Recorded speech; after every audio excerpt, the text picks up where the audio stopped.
Daxter threw a huge pile of papers onto the dining room table. It was very late at night, just after everyone should have been sleeping. "Sign here. And here. And here," he barked, tapping the pen impatiently on each sheet. His voice was cold and sharp, like he was talking to a stranger, not to his wife Maris, who he had been married to for 12 years. Maris looked at him quietly and calmly, not even flinching. Daxter's hair was messy, sticking out in all directions, and his eyes were red and tired. There was also a strange smell of perfume on his jacket, a perfume that Maris did not recognize. She frowned ever so slightly, but still remained calm. She had seen Daxter acting strangely for months, but now she was ready. "Come on. Hurry up," Daxter snapped, waving the pen toward her. The dining room, which had always felt warm, bright, and cozy, suddenly seemed cold and serious. The lights on the walls reflected off the table in a way that made it look like a detective's office, not the heart of their happy suburban Austin home. "You get nothing," he said with a mean, almost sneering smile. "No alimony. No house. You leave with exactly what you brought into this marriage." Maris took the pen without arguing. She signed each page quietly, carefully, and calmly. Daxter watched every movement closely, clearly expecting her to cry, yell, or beg. Maybe he thought she would throw a fit, shed tears, or plead desperately. But Maris did none of these things. She stayed calm, and that quiet, calm demeanor seemed to confuse him. What Daxter did not know was that Maris had been planning for this night for many months. She had been noticing little things, small changes in his behavior, late-night texts he didn't explain, new passwords he kept secret, and trips that he claimed were just business. But the moment that really made her sure he was cheating was a tiny, subtle lipstick mark on his shirt collar last April. That was the clue she had been waiting for. That night, Maris had called her best friend Leora, who was a smart financial advisor, and Vesper Hale, the most skilled divorce lawyer in Austin. She said quietly, "I'm ready. Let's make this work. Let's make this safe for me." Meanwhile, Daxter was feeling very confident. "You're making this too easy," he said, gathering the papers with a big smile on his face. He thought he had won. He thought that after signing, Maris would have nothing, and he would have outsmarted her completely. But Maris smiled quietly to herself. She thought about all the proof she had carefully stored in a bank safety deposit box. This proof was months of meticulous planning, and Daxter had no idea it even existed. "Why even fight?" Maris asked gently. "You already made your choice clear." Daxter froze for a moment, clearly unsure how to react. Maris stayed calm and steady, and that made him feel nervous. "Leaf's different," he said defensively, thinking about the woman he had been seeing behind Maris's back. Maris thought briefly about her beloved students at school, the careful money she had quietly saved, and the secure future she had mapped out for herself over the past several months. "Well, I hope she's exactly what you wanted," Daxter said, ignoring Maris's calm confidence. He slid the signed papers into his briefcase and pulled out his phone. He was probably texting Leaf, bragging about his victory. "Don't do anything stupid," he warned sharply as he walked toward the door. Maris called softly, "Daxter?" He stopped and turned around, frowning. "You might want to read what you just had me sign," she said calmly. "I know exactly what's in them. I wrote them myself," Daxter said, sounding proud of himself. Maris tilted her head slightly. "Or did your golf buddy Rafferty write them?" she asked quietly. Daxter's face immediately darkened. Maris smiled softly, turned her back, and began making tea. Moments later, she heard the front door slam shut. She leaned against the countertop, exhaling slowly. A feeling of peace washed over her. Daxter thought he had outsmarted Maris. But he had no idea about her quiet, clever plan. The legal expert, Rafferty, had made serious mistakes in the documents. Vesper had noticed these mistakes immediately. The papers Daxter had forced Maris to sign weren't real divorce papers at all. Maris quickly texted Leora, "It's done." Daxter had taken the bait. By morning, he would find out he had accidentally signed documents transferring all their shared assets to Maris and admitting to cheating and financial misconduct.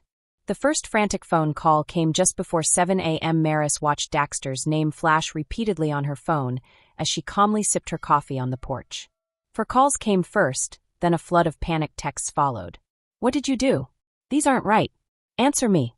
Maris calmly set her phone aside and gazed at the rising sun, imagining Daxter's realization unfolding painfully. Leora arrived promptly at 8 a.m., laptop in hand. "How are you doing?" she asked, smiling at the screen full of messages on Maris's phone. Better than Daxter, I'm guessing, Maris replied, holding up the phone. Leora chuckled softly. At 8:30 a.m., the doorbell rang sharply. Daxter stood outside, wearing yesterday's rumpled clothes. His face was a storm of confusion, anger, and panic. "What the hell did you make me sign?" he demanded breathlessly, stepping inside. Maris calmly gestured for him to enter. When Daxter saw Leora sitting at the kitchen table, he faltered. "Who is she?" he asked nervously. "Leora Vance," she said politely. "I am a senior paralegal at Hale & Associates. Please have a seat. We have important matters to discuss." Daxter's face drained of color as he sank slowly into a chair. He angrily pulled the papers from his briefcase and slammed them on the table. "These aren't the real divorce papers. You switched them," he shouted. "No, Daxter," Maris said calmly. "These are exactly the papers you brought last night. You just didn't read them because you were too busy texting Leaf." Leora opened her laptop and spoke evenly. "Mr. Harris, shall we review exactly what you signed?" First, Daxter had signed papers transferring all joint assets into Maris's name. Every house, bank account, and investment was now under Maris's control. He also signed a sworn statement admitting his affair with Leaf Hawthorne. The statement included all the details, dates, places, and records of purchases using marital funds. Daxter collapsed into the chair, his face pale. "This isn't legal." "I'll fight this," he whispered. "Rafferty will help me. Your golf buddy Rafferty is under investigation for practicing law without a license," Maris said firmly. "You set yourself up, Daxter. I simply made sure everything was carefully documented." Leora then produced another thick folder. "We also have evidence of your attempt to defraud Maris by presenting falsified legal documents at midnight. And the home security cameras we installed 3 months ago caught the entire event." Daxter's head snapped up. "Cameras?" he asked, shocked. Maris pointed toward a small, discreet lens above the kitchen cabinets. "Amazing what you don't notice when you think you're untouchable," she said quietly. "Why are you doing this?" Daxter demanded, his voice cracking. "For protection," Maris said firmly. "I gave you 12 years of my life. I supported your dreams, maintained our home, and believed in our shared future. And you tried to throw me out with nothing." Leora spread another set of papers across the table. "These are the actual divorce papers, properly prepared by Hale & Associates. You will see that the terms are very different from what you imagined." Daxter stared at the documents, his hands trembling. "I don't have to sign these," he said weakly. "Yes, but then we will proceed immediately with charges of attempted fraud," Maris said. "Rafferty will also face serious legal consequences as your accomplice. Your choice. You can't prove he began this plan, but we have the evidence to stop both of you." Leora smoothly rotated her laptop toward him. "We have everything. Surveillance footage, text messages between you and Rafferty, and the falsified documents. Would you like to see more?" Daxter sank lower in the chair. The full weight of his predicament hit him hard. "If this gets out, I'll lose my job," he muttered. "You should have thought about that before trying to ambush your wife at midnight with falsified legal papers," Leora said crisply. Maris stood silently, watching Daxter, her soon-to-be ex-husband, as the reality of his defeat settled on him. The man who had smugly believed he outsmarted her just hours ago now looked small and helpless. "You have 24 hours to review these documents with a licensed attorney," Maris said firmly, standing straighter. "After that, we move forward with the fraud charges. And Daxter," she added quietly, "next time you try to trick someone into signing something in the middle of the night, make sure they aren't smarter than you." Daxter slowly picked up the papers, his hands still trembling, and walked toward the door. Before leaving, he hesitated. "Maris, should I save it?" he asked weakly. "No," Maris interrupted sharply. "Your 24 hours begin now." As soon as he left, Leora turned to Maris with a satisfied smile. "Well, that went even better than we planned," she said, crossing her face with pride. Maris finally sat down at the table, letting out a deep breath she had been holding for months. Leora placed a comforting hand on Maris's shoulder. "You did the right thing, Maris. Daxter would have been foolish not to sign." Maris smiled softly, feeling a wave of relief and peace. For the first time in months, she felt safe, strong, and in control of her life. Daxter had thought he could cheat, trick, and control everything, but he had underestimated Maris's careful planning, intelligence, and courage. She thought about all the small things she had done quietly over the past months. Carefully saving money, collecting evidence, hiring the best lawyer, and making sure that no matter what happened, she would be protected. And now, all her careful preparation has paid off. Daxter had tried to take everything from her in the middle of the night, thinking she would be too shocked to notice. But Maris had been ready. She had been planning quietly, observing and preparing. And in the end, the tables had turned. Maris looked out the window at the bright morning sun. She took another sip of her coffee and smiled. She had fought carefully, bravely, and wisely. Daxter had thought he was clever, but Maris had been smarter. With Leora by her side and Vesper Hale handling the legal work, Maris felt ready for whatever came next. Her future was secure, her dignity intact, and her heart calm. And she knew that this morning marked not just the end of a chapter, but the beginning of a new one, full of freedom, strength, and peace. Daxter may have thought he was winning, but Maris had quietly, carefully, and brilliantly taken control of the situation.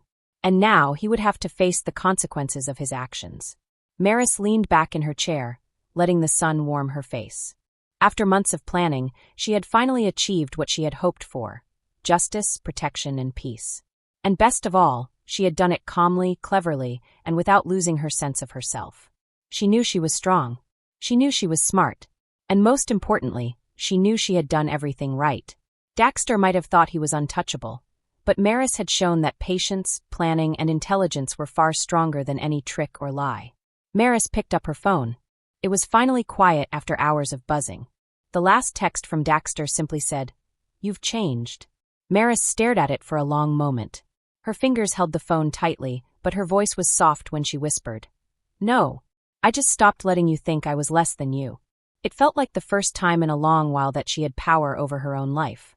Daxter had signed the divorce papers. Maris remembered the exact moment it happened. Exactly 23 hours and 12 minutes after he had left their house, Vesper Hale called to deliver the news.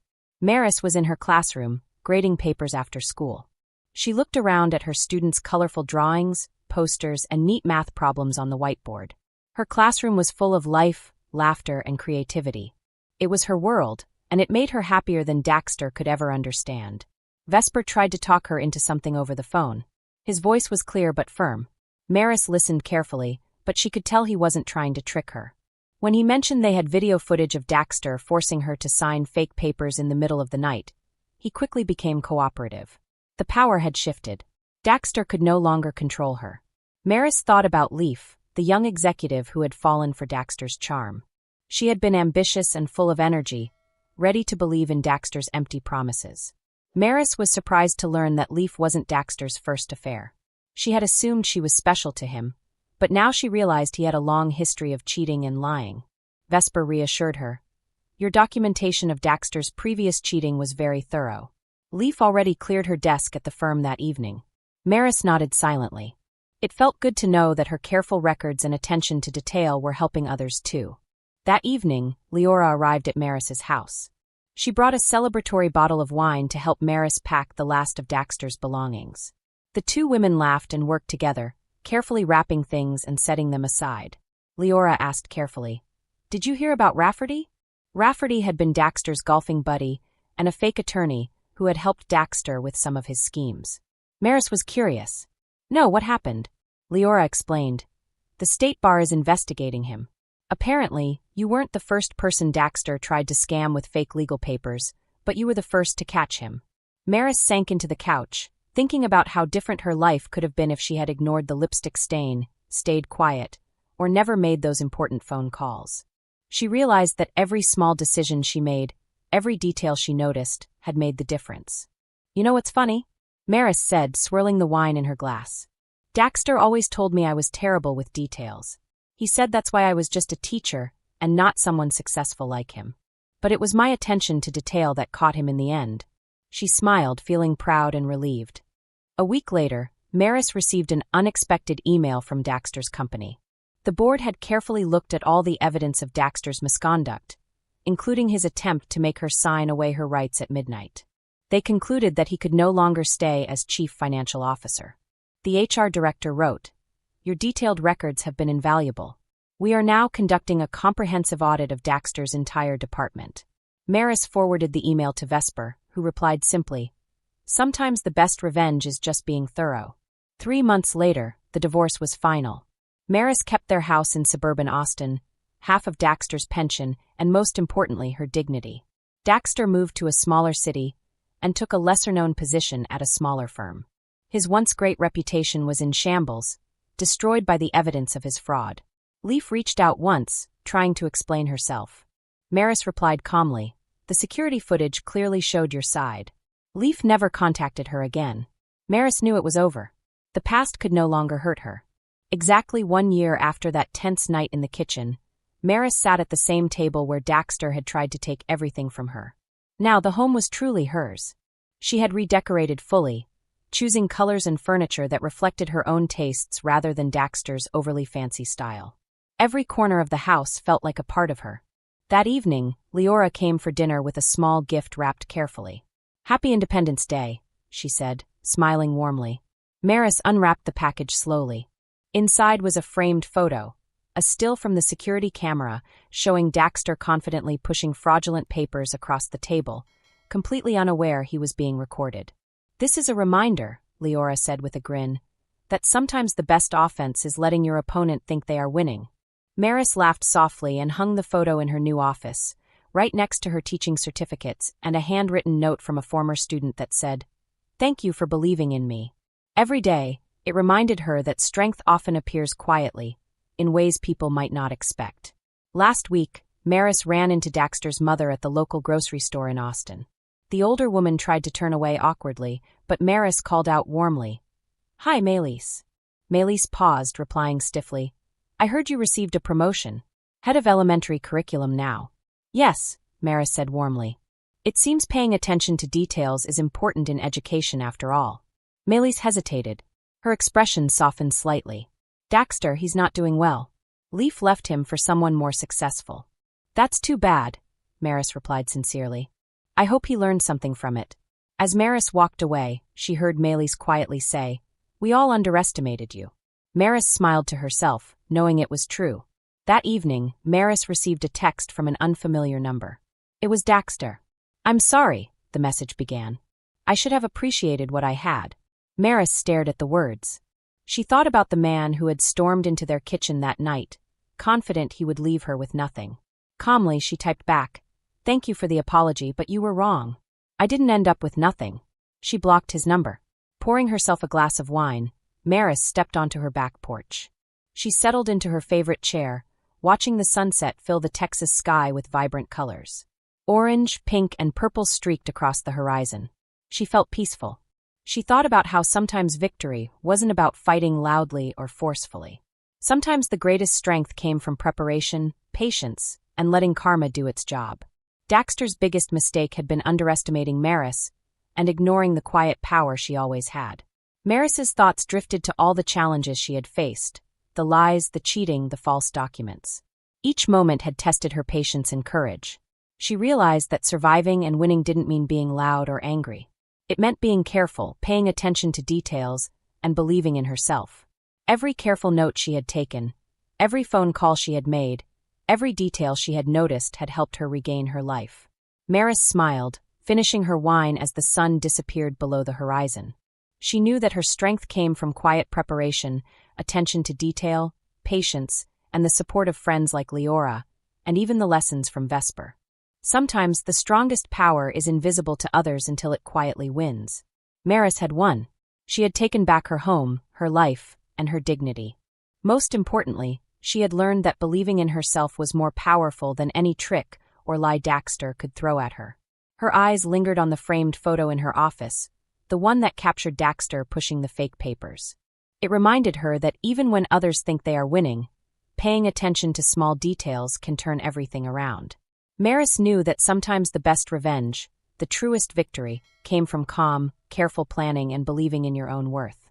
And with that, Maris stepped into the next chapter of her life, filled with confidence, peace, and the quiet joy of knowing that she had always been stronger than anyone, including Daxter, had realized.